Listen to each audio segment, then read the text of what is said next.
Welcome to the BumbleKast. I'm your host, Ian Flynn, the Bumble King, and joining me as always is my Bumble co-host, Kyle, JCRB Krause. Ooh, it's the week of Halloween, almost, kind of. We're coming up to it.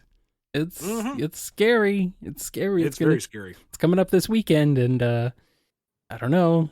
Something about this Halloween is scary. I don't know what it is. What is it about this Halloween, Ian? What do you think? There's some kind of creeping dread, this crisis that leaps from person to person, unseen, unbidden. Yes. That may live inside you without ever letting anyone know. Yeah, until it's too late. Mm-hmm. Yeah. Well, oh well. To distract from that, the other great thing that's coming up is the live end of the month Patreon supported live show. Yes, the live stream that will be happening on the 30th, the day before Halloween. Woo. Yes. No trick. It's our treat. And we will see you 6 p.m. Eastern Standard Time on the YouTube channel.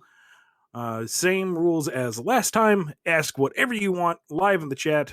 I will go through as many as I can before I burn out. And if you want your question answered before everyone else, just throw a couple dollars our way through a super chat and you get bumped to the head of the line. Indeed. Coming up also at the end of the week, we have another guest episode. So this is going to be a very BumbleKasty week. Indeed, we will have a very special guest on board. A returning guest will be joining us. And then we will have the live show, and that's going to be crazy, because it's always crazy. And we took last month off, so I'm sure you guys have a lot of pent-up questions to throw at us. We're ready. I'm ready. I mean, I don't usually have to answer most of them, so yeah. I'm the one. I catch them, and then I just toss them over to Ian. Bold claims, sir. Oh, I'm ready for all these questions. Ha ha! I still have to read them, though. It's like you're aiming one of those high-power tennis ball launchers, and I'm the one with the racket. Oh, perfect timing on the roboting there, Discord. Oh, wow, nice. You just went...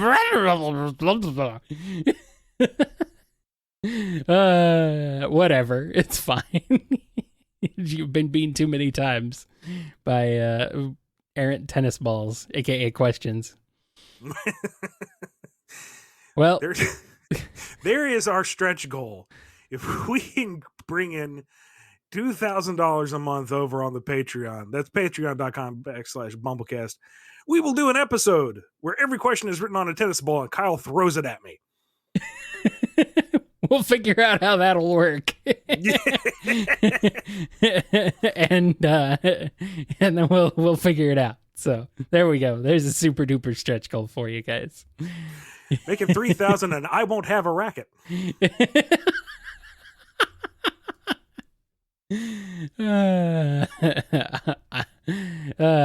I'm gonna have a launcher, buddy. I'm not gonna throw them. I'm gonna have a launcher. Let's make this. I got bills to pay, man. I'm putting it out there. I am being legit. Let's make this. Let's Let's sweeten the pot a little bit. All right. That's enough silliness. Let's get serious now. Let's get to the priority and Q&A. Answer some questions.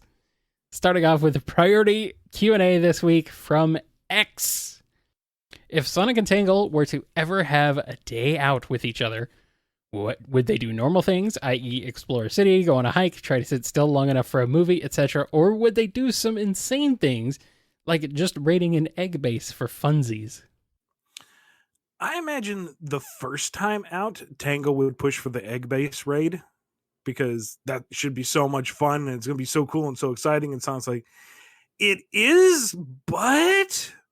And they'll have a couple of close calls and, things don't go quiet is how Tangle wanted. And so she's like, you know what? Next time, let's just run up a mountain and then run down it again. So I was like, yeah, that sounds cool. And then they, go extreme sporting. Extreme. Same thrill, slightly less life risking. Slightly less danger. Here's a question from Ava Arctic. On a previous episode, you mentioned how Espio and Nicole were planned to be a pairing before Shard stepped in. and before the Thanosing of Archie. With Espio having to do missions for his clan and Nicole being busy maintaining the town and helping the freedom fighters, how would this have even worked? Would they meet each other during the other's off time? Would Espio have his own portable HoloLinks? Or perhaps something else that got tossed when Shard stepped into the picture and fans went wild with that? There wasn't any long-term plans set up at that point. The idea was just being explored. We had kind of hinted at it, toyed with it, and I was kind of waiting for fan feedback and see how it went from there. And then Shard entered the picture, and it's like, oh well. But I mean, the Chaotix were hanging around Pneumo Petropolis a whole lot, and his mission for the Shinobi clan was basically to be with the Chaotix. So it's not like he would have been away too much. And even going back to Angel Island, they had warp rings. So it's not like it's the most difficult long distance relationship ever conceived. Right. But there wasn't any like long term, oh, this is where they're going for surezies. It was, hey, this is kind of cute. Let's see if it gets any traction. And then Shard was like, no, it's not. It's like, okay. Sorry, Espio. Sorry, buddy. We tried. Here's a question from Wolfsbane. Last month during the live Q&A, this was almost 2 months ago now, you mentioned that what you believe was the best way to get Sally and the Freedom Fighters back, which was to write to Sega. Since the social media team is already aware of the fans' desires for their return, where else would be a good place to write to? As I don't think it would be good to harass Katie and the social media team with a bunch of messages.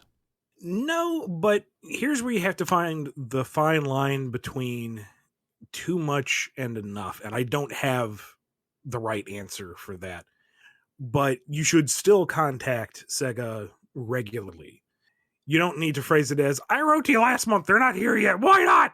But just, even a monthly thing of, hi there, thanks for all you're doing for the Sonic community. This is my continued request to see the Freedom Fighters back. Please let Sega know that we want them. Because if you get a whole bunch of people emailing and messaging them 1 month and then being politely quiet for the next 3, that just looks like it's a spike in interest and then it's gone. That shows no sustainability. If the social team has regular contacts saying, we desire this, why have we not received it yet? Please, please, please. Then they can have the metrics to present to the upper management and say, look, there is a steady and constant demand for this product. We should do it. Now, this is not saying that you should, craft a bot to send spam requests by the gajillions, because that's going to hurt more than it is to help. But if you're like once a month, I guess, shoot an email to the IDW team saying, we want to see them in the books. Shoot an email to the social team saying, we want to see them back in the media somehow, some form. Be polite, be respectful, and give to present without overwhelming them with demands. Alrighty. Yeah, I think that's pretty good. That's a pretty good balance. Just keep it in their in the view of the people who can push it up to upper management, basically. Right. You may not be able to speak directly to upper management, but you have contact with people who do. So keep pushing it, but also be nice and don't spam. Don't go crazy. Here's a question from Sonic. Hey, why are there still NPCs in Sonic games who don't know who Sonic is? How famous is Sonic exactly? And are all the other hero characters other than Sonic famous, or is he the only one? Well, I mean, do you know the top Bollywood actor right now? I don't know. Somebody Who's does. the most famous musician out of mainland China? Who's the number one celebrity in Australia right now? Some of you may know this off the top of your head. You're far more worldly wise than I am. I don't know. But, world fame is kind of subjective. So, I mean, yeah, Sonic is world famous for saving the world a few times over, but there are some people who just don't know that. That's how it goes. I imagine the rest of the cast is not nearly as known as Sonic, or if they are known, it's in conjunction to Sonic. But Yeah, it's some people just don't know, or they don't believe that a singular blue hedgehog was able to fight off a dark god from the core of the planet. Well, maybe they should. They better get on that. Scruffy Matt is the number one celebrity in Australia right now. Oh, congratulations, Scruffy. Yes, yes. Patron Scruffy Matt. He is definitely the number one celebrity. You've all heard of him. We'll be having a question from him later. Here's a question from Noni. Vector's a detective, yes. Does he happen to have a Moriarty to his Sherlock Holmes? Not yet. Knowing smile? No, unfortunately. Oh, but okay. Something I've wanted for the longest time was a solid counterpoint to the Chaotix. Like, the Fearsome Foursome back in the day were kind of it, but they never really stuck. And then once I got my hand on the Destructics, they were so large and so varied that they didn't really stick as a counter Chaotix group. They were just more of a general B, C, D tier villain list. And then they became Scourge's gang. So that didn't work out. Would have loved to have skewed the hooligans in that direction, but that never materialized. And I guess it was just a matter of time.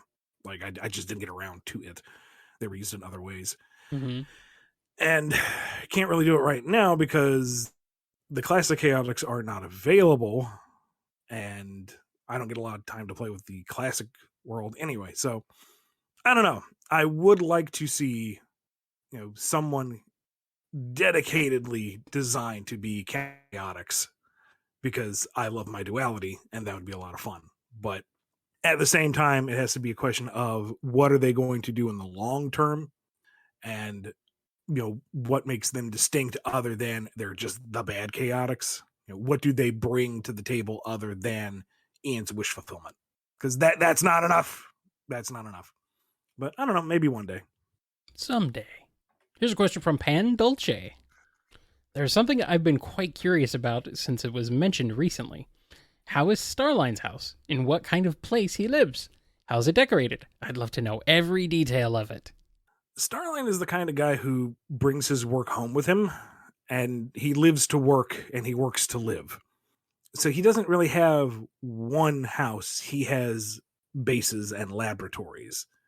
And sure, he has places to eat and sleep, but they are necessities to ensure that he can continue to work. Now, I'm sure he has a trophy room full of Eggman memorabilia because he must have his shrine to his mentor, to his inspiration. But he doesn't really have like a house that he goes home to. If he is awake, he is working on Deviltree. Scary. I like that. Speaking of Starline, we have this question here from Andrew D. Is Starline a first name or last name? Would his full name be Dr. Starline Platypus? Starline is his name, in the same way that Sonic is his name. Yes, there are jokes. The Hedgehog is his full name, but that's people being silly. Alrighty. Here's a question from Degamma. Now that Zeddy Hunt's been over, what was it like planning it and having to slot it in the middle of what was otherwise Evan's run on the main book? Did anything get changed from conception to final? Was the Starline/Bell stuff even going to be a thing in it at first? In the very original pitch we had for the whole year, Evan and I sat down and we went back and forth on what stories we wanted to tell and where we wanted to put things.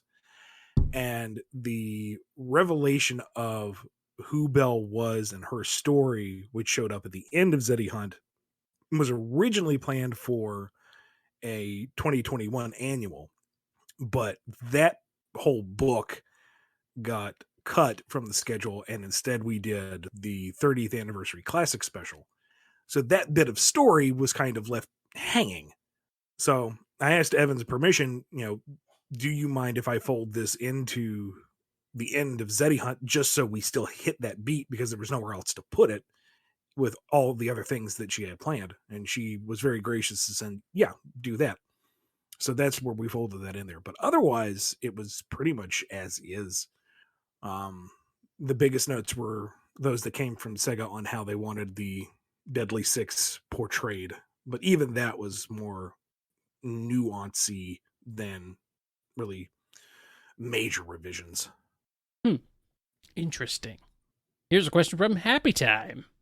Can you explain any unused plans for the group SONICX from the Sonic X comics? Their leader was never revealed, despite saying he would take on Sonic, though he did resemble Captain Westwood, and Mr. Stewart was hinted to be involved with him despite being on Sonic's side. I was going to say that for Lost Hedgehog Tales, but I'm pretty sure that's in the clear. That should be safe. I mean, Like, Sonic.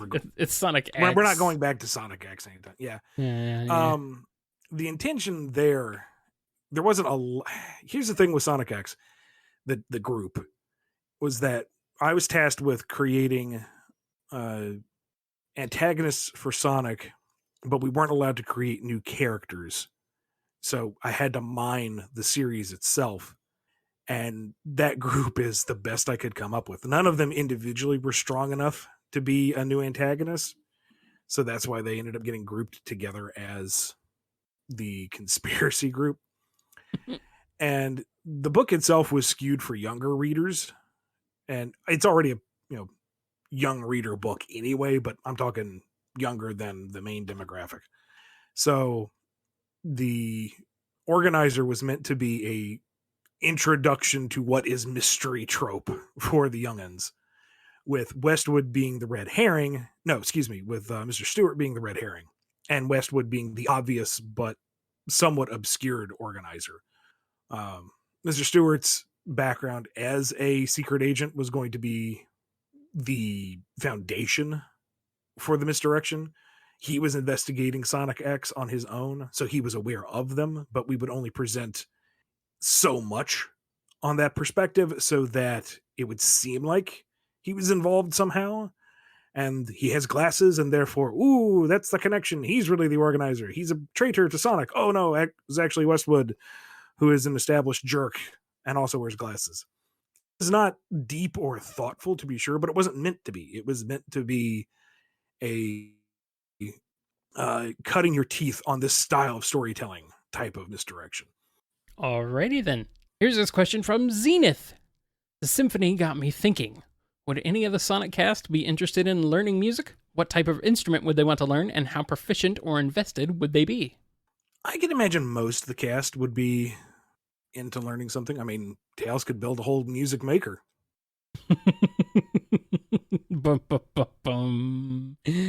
I see what you did there. I see what you did there. Sonic's been shown to play guitar in a few different incarnations. That's true. Sad AM is a big one I can think of, but I think there have been some others. Otherwise, I don't. Underground, obviously. Yeah. As for what everyone would play, I don't know. I'm not particularly musically inclined, so I am not as well versed in what instruments seem to trend towards different people. Yeah, I mean, or what is considered tropey assignments for instruments, I guess. I could kind of see Cream becoming the impromptu band leader of a whole orchestra of Chow. That might be. I think that's getting away from the spirit of the question. Maybe Knuckles knows how to play the violin. He's just like, goofy brute. Surprises everyone by playing a very sophisticated instrument. Mm-hmm. Not quite sure how he manages the strings with those gloves, but it's so impressive. It's the same way that Strong Bad types with boxing gloves on his hands. Same way. Same thing. It's amazing dexterity. Fantastic. I'm gonna give you a whole violin concerto. I love your Strong Bad voice.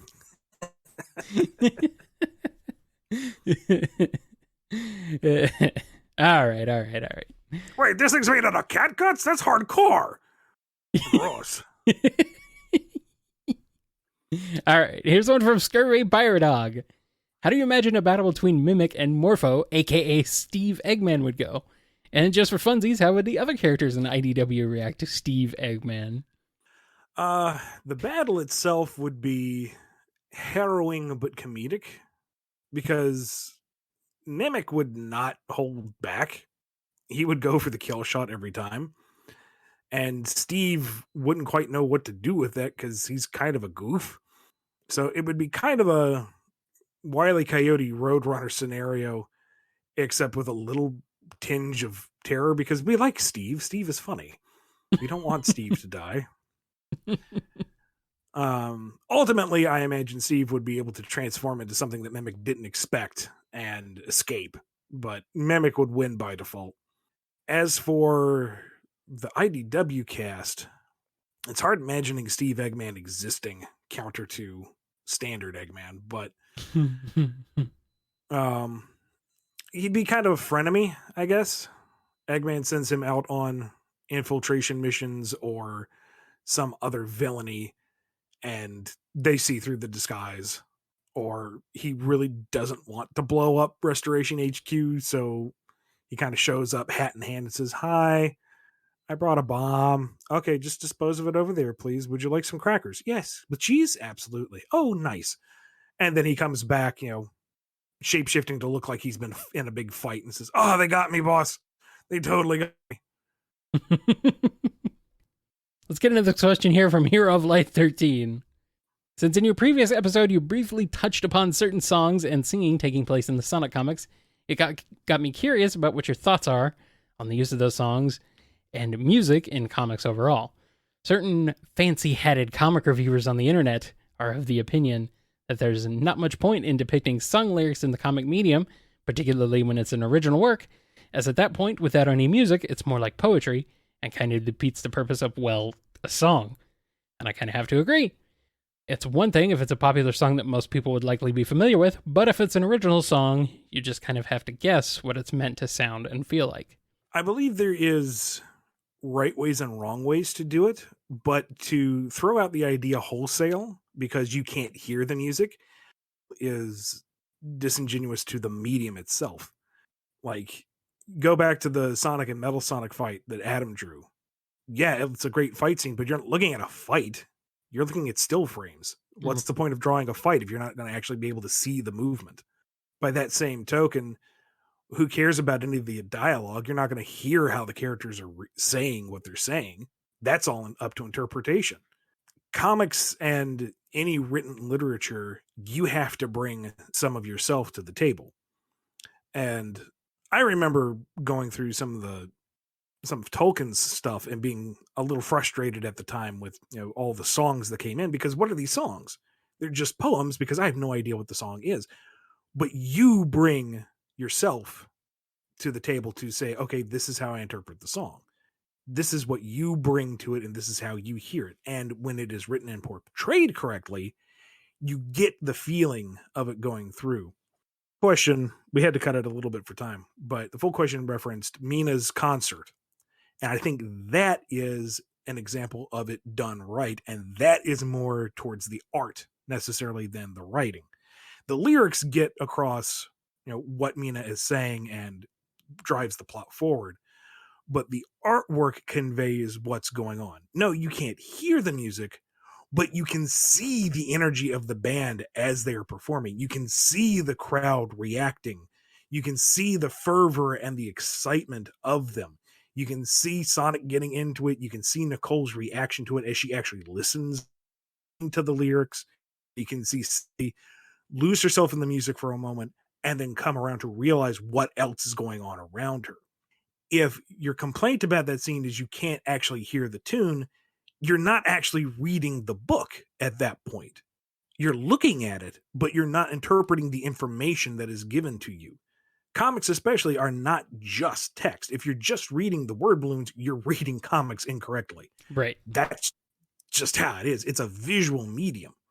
On a much smaller note, I guess, when the Chaotix were with the what are they called? Bo's Freedom Fighter team. It's been a while. Yeah, I don't remember.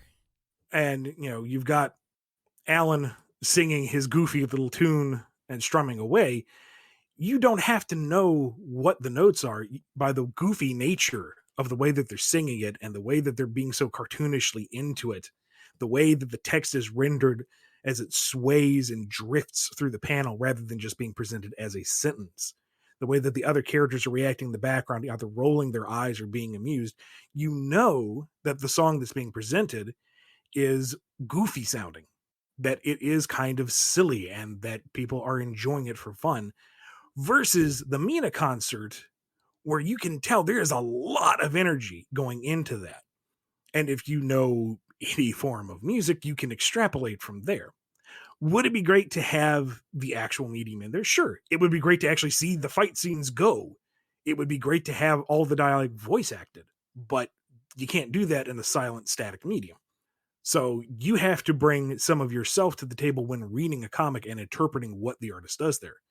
Now, if it was just like a character sitting there strumming on a guitar and it was like a block paragraph of text next to them with no context, that is a poor way of conveying music. Just tossing musical notes in there does not tell you, oh, this is a song. It's how you render the text. It's how you present it on the page. Is it confined to a word balloon, or does it kind of exist as a sound effect? Like with the crowd singing back to Mina, there aren't any word balloons. It's just presented as a sound effect. So you get that sense of it as just this sound coming from the audience. And that is the power of comics, is the way that you present everything tells the story more than just the text does. So writing songs into a comic script is something that needs to be done with careful consideration. And if you want it to be a major point, a lot of work has to go into it to make it a proper presentation. But to say that it is invalidated simply because you can't hear it, I think is bumpkus. Yeah, I agree with you. I think you pretty much summed it up better than I could have. So let's go ahead and move on to our last question before we take a quick break from Diane W. Ian and Kyle, what was your favorite question or moment from the Sonic Twitter takeovers? For some reason, Shadow comes to mind a lot. Shadow, a lot of the time, and the one that just cracked me up super bad on the last round was when they were doing the call out to Among Us. Yeah. And Tails framing Yacker and ending it with, and now I have told 4 lies. It's like, that's creepy. That is hilarious. Yeah. That was a good one. Shadow, just eating straight up coffee beans. Or having the drip. Shadow definitely has the drip. Very good. I'm trying to remember some of the other ones. Actually, I don't think I've seen them all, which is bad for me. Screwed up on that. But yeah, it's been a while since I've watched some of them. But yeah, there's a lot of fun moments to be had. I definitely appreciate those. Those are really fun. Oh, the other one that I just was like, wow, they went there was, I think it was the first one or a very early one where Eggman kidnaps Ezio Auditore. Oh, it's Roger Craig Smith. That's right. All the same. Okay, same voice. Yeah, same voice actor. What's his name? Enzo Emilio. Actually, it's like, wow. Wow, that's ballsy. That's a good one. Yeah, that was. I think that was the first one. I do remember that. That's very good. That was. I think within 24 hours, somebody had already recreated it in Source Filmmaker. That was very much a. That was a deep cut. I like it, and I also like taking a break. So we're gonna take a quick break, and we'll be right back with more BumbleKast.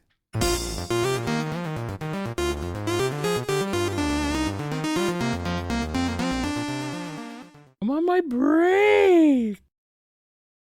We have returned from our break. Our break is over.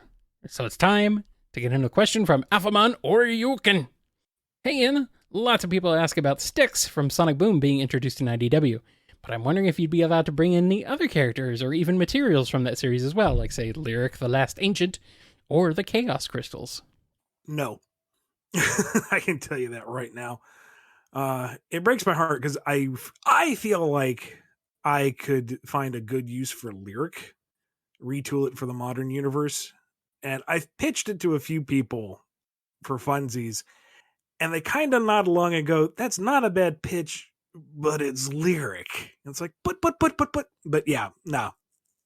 Styx might still be able to get in because she was, one, so popular, and two, because she has been presented in the frame of modern material, not boom material. But the rest is gone. Boo. Boo. Boo this man. I don't know which man. Don't boo Ian. It's not Ian's fault. It's someone else's. Boo. All right, here's a question from Scruffy Matt, Australia's #1 celebrity. Ian, I'd like to pick your brain a little about Whisper's wisps, if you'll permit me. Firstly, I'm curious as to how it was decided which wisp to give to each of the Diamond Cutters when you revealed Whisper's backstory. Slinger being paired with the Cyan Laser Wisp makes sense, what with him being a sharpshooter and all, but how did you decide which wisps will be paired with the others, particularly Whisper and Mimic? Also, what were the thoughts you had on the personalities of the wisp themselves? For instance, we saw Blue immediately abandon Mimic when he betrayed the Diamond Cutters, but we also saw him be very reluctant and hesitant to attack Mimic himself. Could you tell us a little bit about what's going through your head as you read those scenes? So the wisps were kind of locked in with Whisper's design. They came first for the variable Wispawn. Because while I wanted to do the Diamond Cutter story, I had no idea if we would. So they weren't built ahead of time, so to speak. So once the Diamond Cutters were approved and moving forward, it was, okay, how do we retroactively make these wisps fit? Part of the problem was, really, I wanted to keep the Cyan Wisp with Whisper because that makes the most sense for a sniper. But I also couldn't take it away from Slinger. So that's why she got the rocket launcher, because that's still a long distance observation tool. It's a little less precise than a sniper rifle, but it's still the idea of you're standing back and you're observing the area from a distance. You're striking from afar. Not to get too fine a point on some of the characters because plausible deniability, but Smithy was always going to have a minigun, and to me, the pink spike made the most sense. Because part of this too was me going, I kind of wish we had seen some of these other Wispawns. Like, if I were to design Wispawns, this is what I want to see. Like, if Forces somehow got some kind of spin-off arena shooter, what kind of fun TF2-esque weapons could we have? Why do we not have a spike minigun, for pity's sake? It's true. Claire, being the clairvoyant, is not supposed to be as much a direct combatant. It was supposed to, giving her the hover wisp with its flight and its air gun capabilities was to lend towards the whole ethereal, non-hands-on approach to the psychic powers. That's the theme. And that left Mimic with the blue block, but if he's supposed to be an infiltrator, that means he can get up close and smash things. It's not as lethal necessarily as a stabby knife, but this is also a kid's book about talking animals. Let's not go too dark, shall we? Plus, they're robots. How are you going to shiv a robot? Really? That's kind of silly. Antoine does not shiv. Antoine is chivalrous. You went there. Anyway, go ahead. The Wisp personalities are supposed to somewhat follow what we've seen in Colors and other media that have presented some of their personal. Like the Cyan Wisps are always kind of, I don't want to say edgy, but they're obviously kind of on edge. They've got that glare going on. Pink Wisps usually seem kind of grumpy. And with Blue, he was with Mimic. And at this point, we're kind of working under the assumption that the Wisps have worked with the Diamond Cutters for a while and are partners, equal partners in this venture. So to watch Mimic betray the team would not sit well with Blue. But at the same time, they were partners for a long time, so he can't bring himself to harm his former partner. And that's where Blue's motivation came from. Right. That makes sense. As for shivving a robot, you can stab the battery. That's one way. You can slice their fluid lines. You can slice their wiring. You can do all sorts of fun stuff. You've put a lot of thought into this. Have you killed robots lately, Kyle? All the time. You don't? Oh. Ha.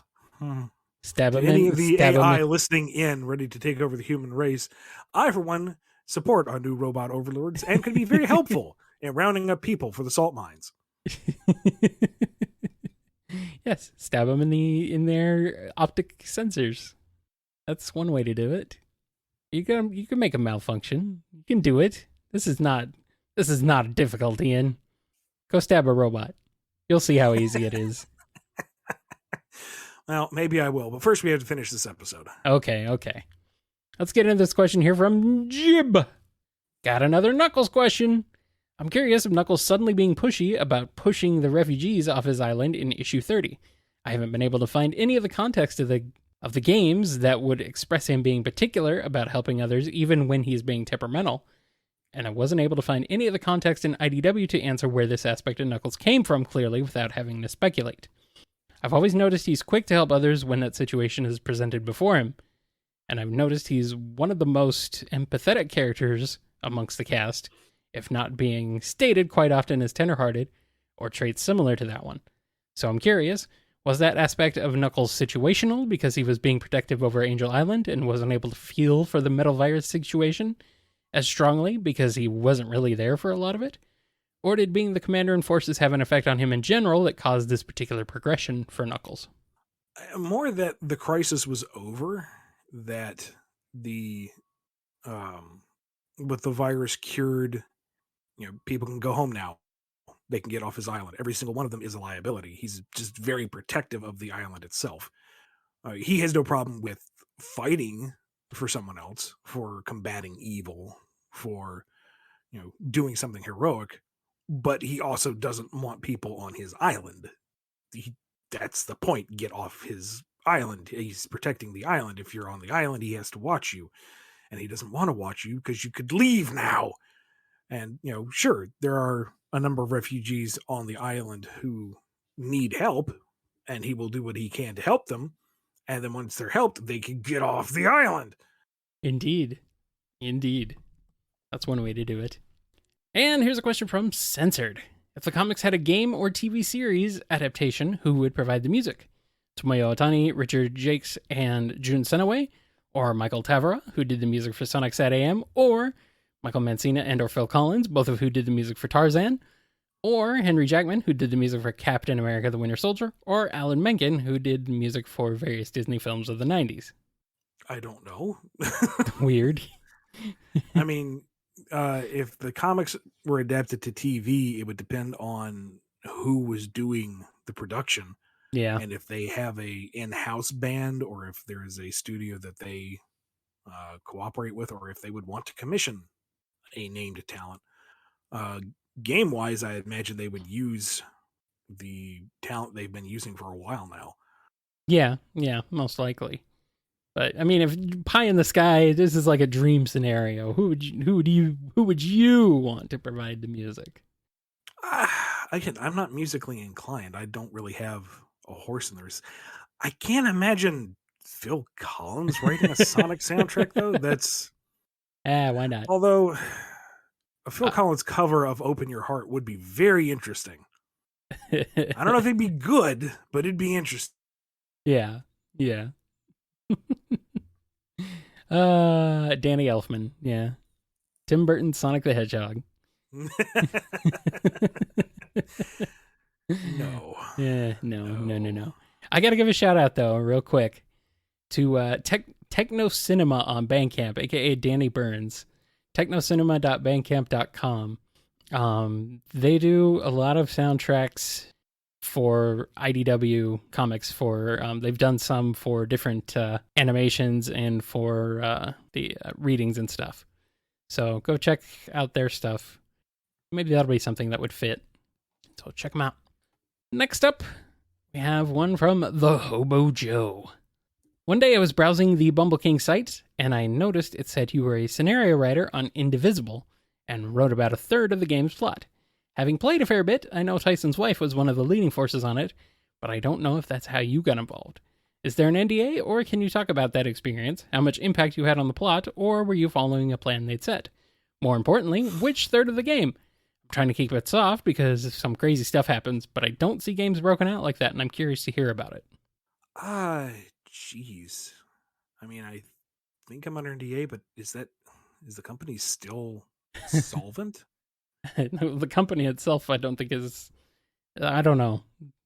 Publisher's still around, aren't they? Was it publisher or developer? I think developer went under. The publisher's still around. So I think I'm in the clear there. You probably are. At this point, it's been so long, too.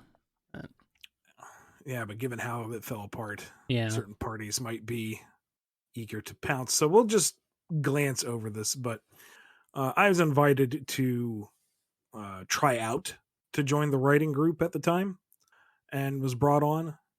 I wrote I believe, the prologue, a segment of the game that was cut, and the Iron Empire. Shoot, what was it called? The England analog, the steampunky Victorian England analog region. It's been a while. Yeah. The story and the story beats and the characters and the progression were all provided.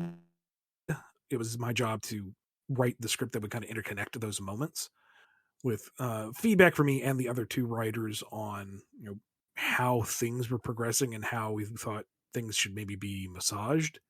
And then after a point, we were let go from the position, and all our material was going to be handed to a central writer who was going to revise and bring a unified voice to the project. And from what I remember of watching a playthrough, 99% of what I contributed is not there. Like, whole characters were gone and whole plot beats were changed. So there was obviously a lot of production that went on well after I was gone. There were a couple lines in there here and there that I'm like, that sounds kind of familiar. Did I do that? Can I say, hey, I did that? But I don't believe a lot of what I put in there remained. But still, I can say I worked on it. That's a shame. I was hoping there was more, but oh well. Razmi is my spirit animal regardless. She's amazing. All right, here's a question from Mike B. So, since it's been more than a month since Deltarune Chapter 2 has been released, I want to know, did either of you play it? If so, what are your thoughts on it?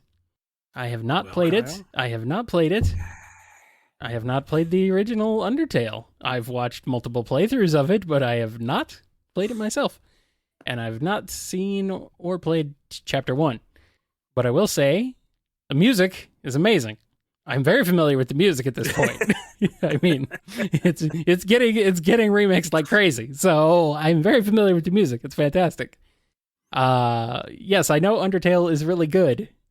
I'm aware. I like it. It's just I've seen it played, so I feel like I don't need to actually play it myself. So I don't need to play it myself, really. Still haven't played or seen Chapter 1 or 2 of Deltarune. So what about you, Ian? I played through both chapters going the goody two shoes good route. Mm-hmm. Because on one hand, see, with Undertale, if you did the different approaches, what are the terms? I know that one. What's the no kill one usually called? Pacifist.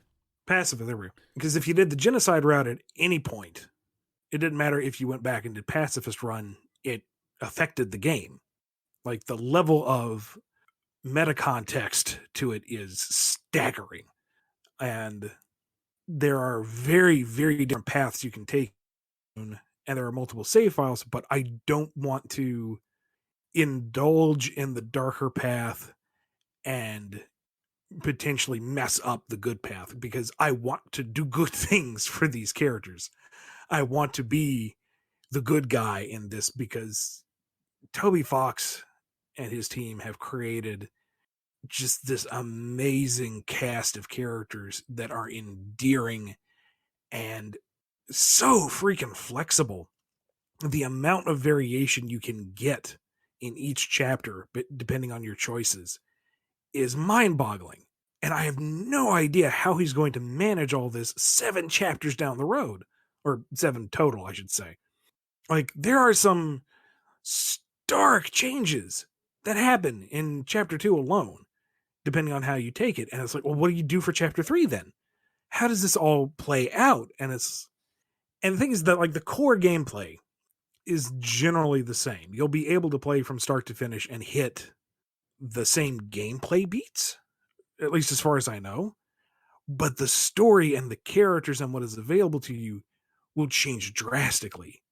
And that is just awesome in the truest sense of the word. I don't know what kind of sheet, post-it note web he has crafted to track all this, but it's just amazing. And the off-kilter humor is spot on. Oh yeah. Just grab the banana. Why is that so funny?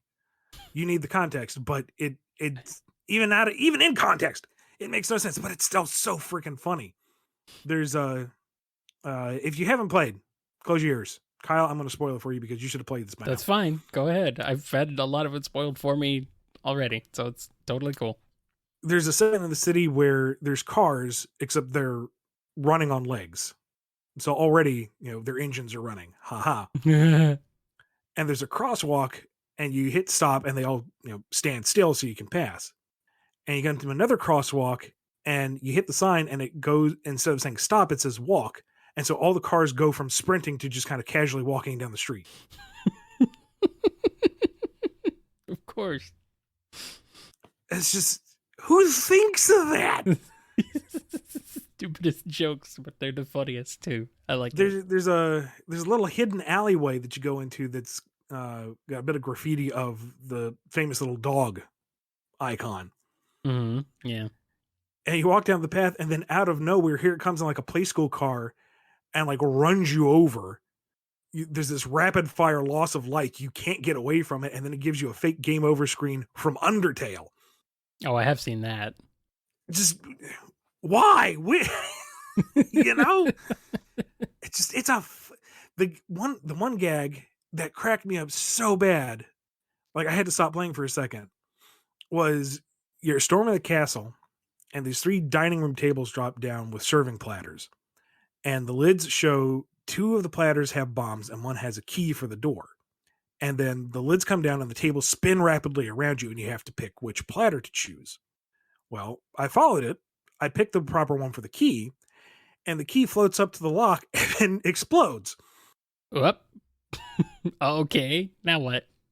It's just, it's hard to describe the humor of it all. It's just a funny, bloody game. And the battle system is much improved over Undertale. Not that what Undertale presented was bad. It definitely worked for what it was trying to convey. But the battle system in Deltarune is much more interesting and fun to do. It builds upon what Undertale did in all the right ways. I don't think Deltarune could be without Undertale's foundation, but it would be kind of hard for me to go back to Undertale's gameplay now that Deltarune has improved upon it in so many ways. Yeah, Undertale was like just brutal difficulty as far as its battle system in a lot of ways. So, yeah, I'm glad to hear that. So far with Deltarune, it's not easy. No. But I feel like it's generally more forgiving, except for the hidden bosses. And that's where it says, okay. That's where the kid gloves come off? Mm-hmm. Nice. Nice. Mm-hmm. Nice. All right. You ready for this next question? Just one additional thing. Go ahead. With the release of Chapter 2, Toby and the team released it for free as a kind of, the last 2 years of COVID have sucked. Here's a nice thing for everybody. Mm-hmm.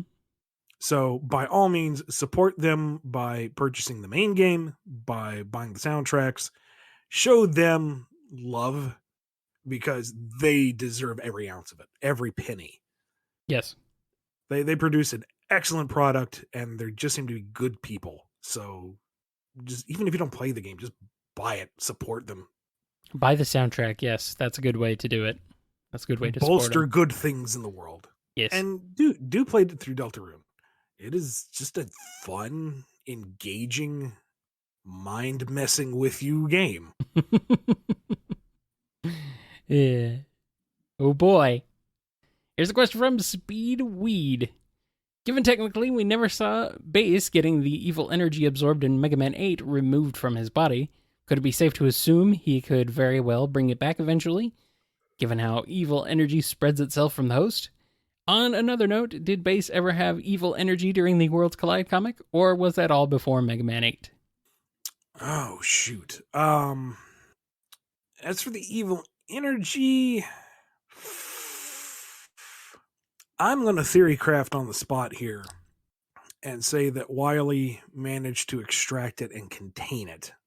That he learned his lesson to a degree and didn't mess with it beyond 8, but he still had it on tap because I am still convinced that the Maverick virus is some amalgamation of the evil energy and Roboenza. So if he was able to extract it from Base and keep it on hand to craft the Maverick virus, then that makes sense to me. That's not anything I had necessarily concretely planned for the comic. That's not, my word of God on it. That's just me guessing here because you asked the question.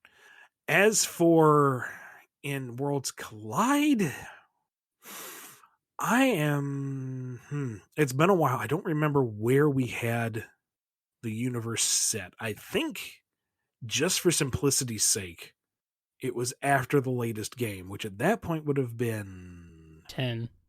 10? Yeah? Yep. Okay. I Mhm. couldn't remember if it was 10 or 9. No, it's 10. But going off of the idea that Wily took the evil energy out, then Base would have been free of it. But that's a lot of hand wavy. Yeah. Worlds Collide is a lot of timey-wimey, whatever. Just throw everything in there. Yeah, I tried to make things fit to a degree, but a lot of it is just have fun. Yeah, it's just crossover shenanigans. It's just crossover shenanigans, whatever. Doesn't matter. Timelines? Who cares? Here's a question from Dove. If I remember, the canonical reason Mega Man didn't hold on to abilities from adventure to adventure was something about them overloading his systems if he kept him too long. Ian, my man, what would you say is the reason? Also, with his advanced system, why wouldn't X be able to keep them? That reasoning sounds familiar, and yeah. I'm very rusty on my Mega Man lore. So humor me here. I think X gives them up willingly because he tries to claim he's a pacifist. That too. Yeah, I believe for X, that was my reasoning X. But that was Rock, my reasoning for Rock as well. Okay. Is that he doesn't want to be a super fighting robot necessarily. He does it because he needs to. Well, why not? It's in his theme song. But once the battle is done, he doesn't know that he has another 12 games ahead of him. Yeah. He thinks the fight is done and he can return to a peaceful life, and you don't need to launch snake missiles to clean the lab. So why not? He depowers.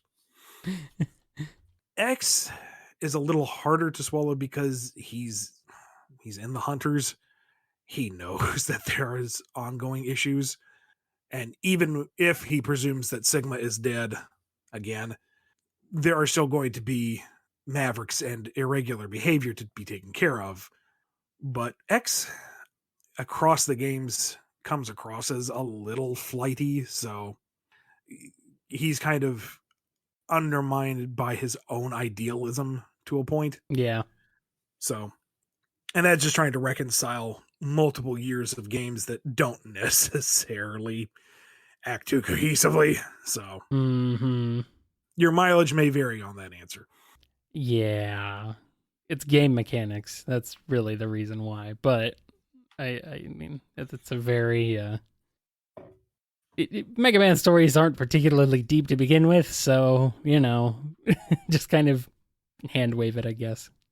Here's a question from PC the Unicorn. Ian, of the many things I loved about your run on Archie Mega Man was the depth you gave to Dr. Wily.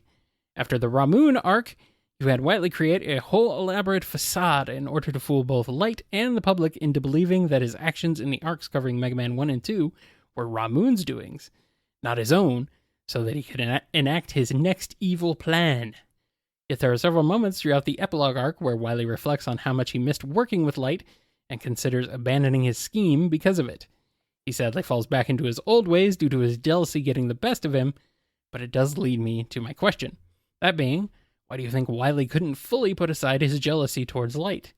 What would it have taken exactly for Wily to not go through with his scheme? I think Wily inherently is a selfish person, and to a degree, something of a narcissist. So that if there's anything presented that he can even remotely perceive as an injustice towards him, he's going to latch onto it in all the wrong ways. For Wily to truly grow as an individual, he has to realize his own shortcomings, that he has shortcomings, and that he's not always right. And he just can't do that. He is smart. He's a genius, truly. And he has some oddball revolutionary ideas, but he can't accept the fact that not everyone's going to be on board with that. He can't accept, will agree. And so he kind of defaults to this all or nothing. If you're not with me, you're against me. And that's how it all falls apart. Light is his equal, but Light is a little more inside the box, I guess, comparatively speaking. Yeah. And Light is more altruistic in his creations, so he's generally more accepted and praised for his efforts. And to Wily, that seems like it's unfair. He's just as smart. He's just as creative. He works just as hard. Why isn't he getting the same level of attention? Why isn't he getting the same level of love and care that Light does? They're doing the same thing, obviously. Why can't they see that? Mm-hmm. And he's lacking that perspective. Right. That's about right. Although, really, I think everybody likes Light just because he looks like Santa. He's a nice. There is that. Yeah, he has that nice jolly look about him. While Wily has, I mean, his name is literally Wily, and he has that crazy hair. So, I mean,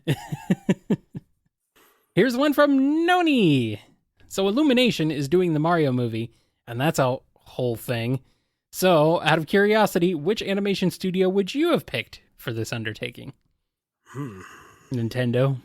Yeah, I mean, Illumination does good work visually. Yeah, I don't think that's a problem necessarily. But I don't know what other animation companies are there really that are left. Disney. Yeah, kind of surprised Disney didn't snatch it up, to be honest. Yeah, I mean, but maybe that's two titans unable to reconcile, throwing their weight around. Maybe I don't know. Guess there's DreamWorks, but that might have even been weirder than Illumination. Mm-hmm. Yeah, Pixar, maybe. Yeah, but Pixar's part of Disney now. Yeah, well, they have been for multiple decades. Yeah, I'm looking now. I mean, Warner Brothers. It would be a DC superhero movie level type thing, though. Yeah, in that case, I'd just stick with Illumination. Yeah. I mean, the DC animated films have not been bad from the ones I've seen, but there's also been some clearly budget scenes and moments, so I don't know. Mm-hmm. I've had nothing against Illumination as an animation department at all. My curiosity is more on how they are going to treat the script and characters, because there are some befuddling choices in there. Yeah, and that's just with the casting. Yeah. I don't know. I will say this. I am intrigued as to what they're going to do, because the cast seems to suggest they're actually going to do some deep lore stuff with Mario. Right. Yeah, that's very weird. That's very strange. Which, is encouraging. That seems to say that they've done their homework and they're paying attention and they're putting a lot of effort. The cast is all kind of like, okay, how are they going to portray these characters, or is it going to be the actors, wearing these costumes and just being themselves? I don't know. All right. Yeah, that's where I'm kind of confused. Which studio did Into the Spider-Verse? Was that just Sony? I believe so. Sony Pictures Animation? Yeah, okay. Maybe they could do something. Maybe they'd be pretty good with it. They were able to. But Go ahead. I don't want them to do anything but the next Spider-Verse. Do not distract them. Give them all the time and the next one right.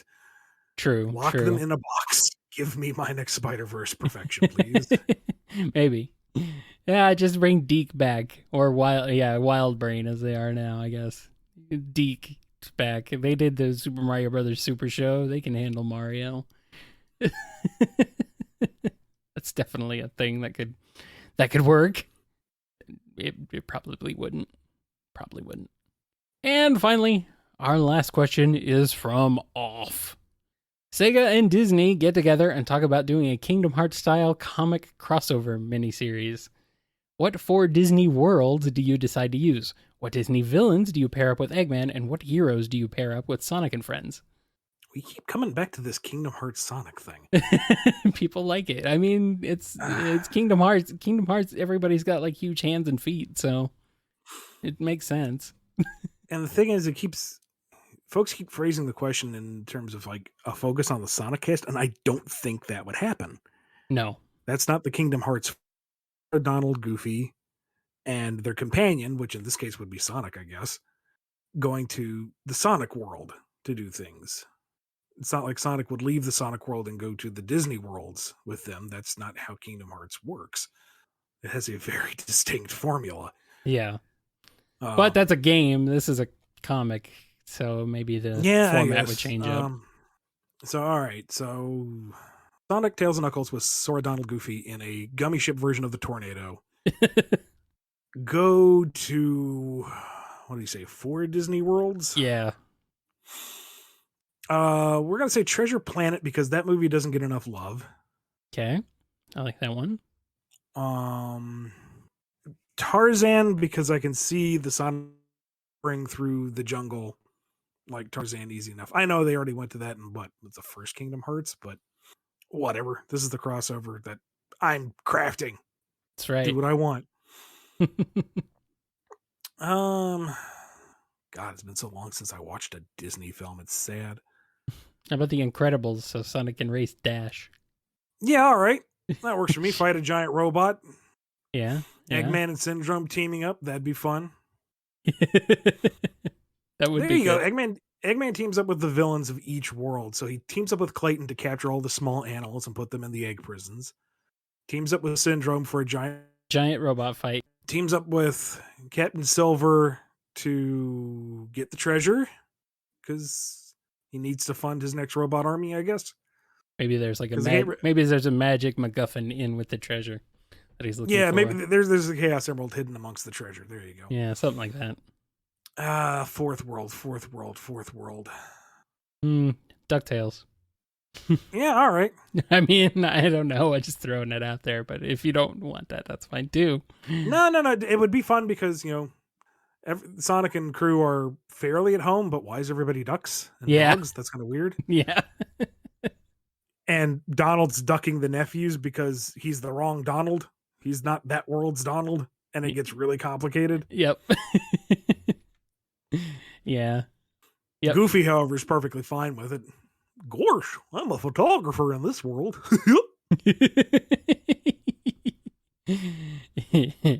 Would it be new DuckTales or old DuckTales? Classic or New DuckTales. new DuckTales? Gotta get the brand synergy. Yeah, yeah. Eggman and Glom Gold. Yes. If nothing else, for the 40-foot tall Glom Gold bot. Uh-huh.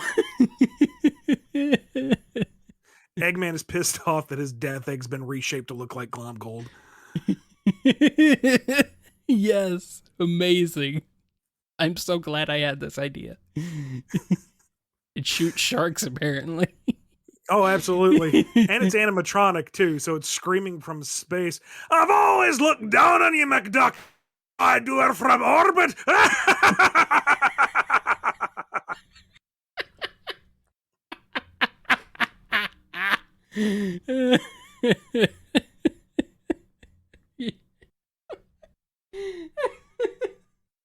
I'm broken.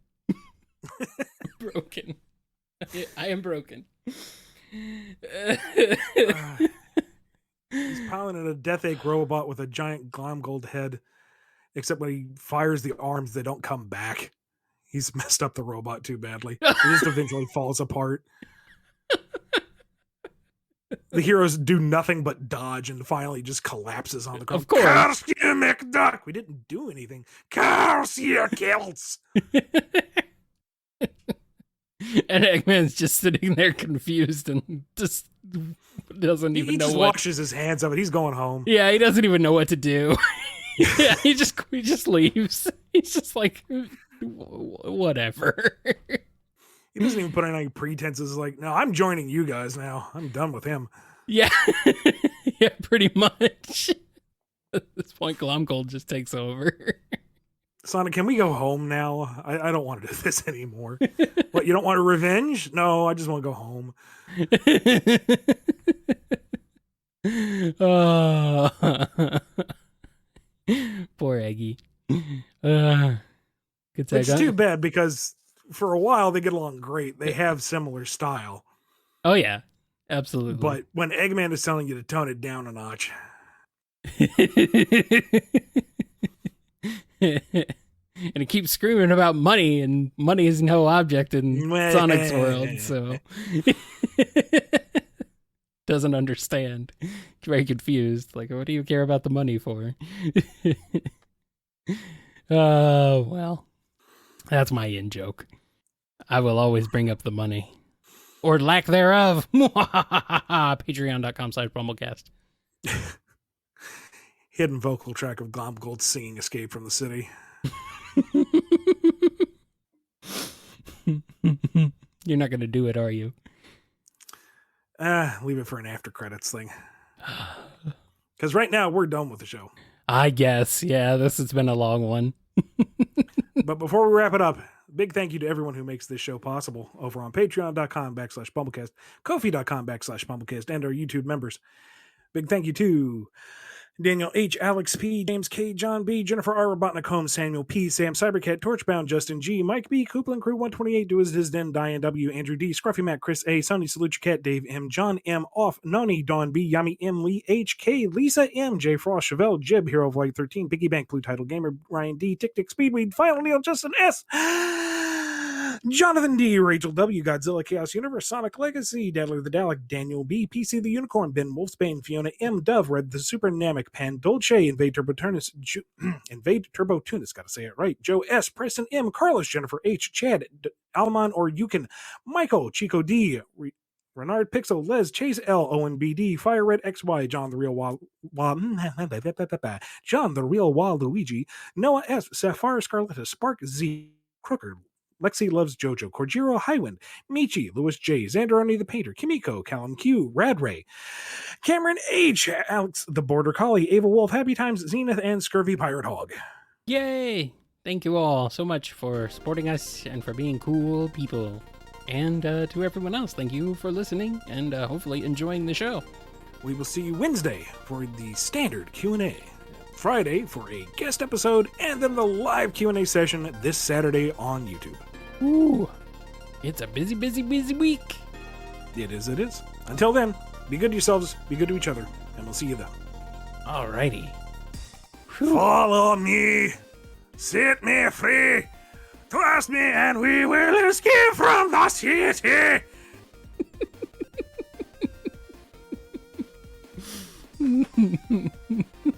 It's almost as good as that time as when Glomgold took over the theme song. The DuckTales theme song. That was Every time you run into a car, he shouts, "Get out of the way! Can't you see I'm skating down the road here?" Oh man, Glomgold is incredible. It keeps on giving. Yeah, he truly is. I'm gonna miss him.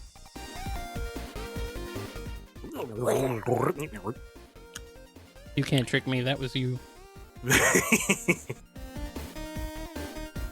Alright. The cheat! One of my strings broke.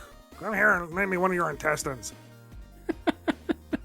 I can't use cheat guts. It sounds all weird when I play the violin.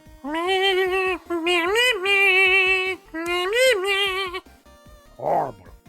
Wow. Amazing. You've been listening to the BumbleKast, a co-production of Bumble King Comics and the KNGI Network.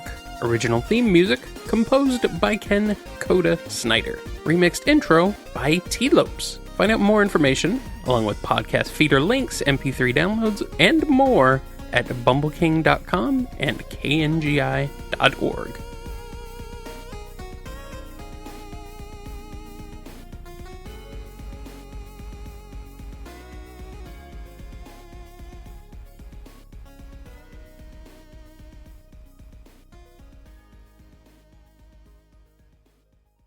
Yes, apparently there are some people who are confused, so to clear it up, Steve Eggman is Eggman's quote-unquote brother from another dimension, but he was just a shapeshifter. A shapeshifter, yes. Uh-huh. He was a shape shifter created by Eggman. Shapeshifter. Oh my. Anyway. I'm just imagining one of those Play-Doh presses with a slide of different shapes and just shapeshifter. Okay. this is why you listen to the after credits segment, folks. What have I done? What have I done?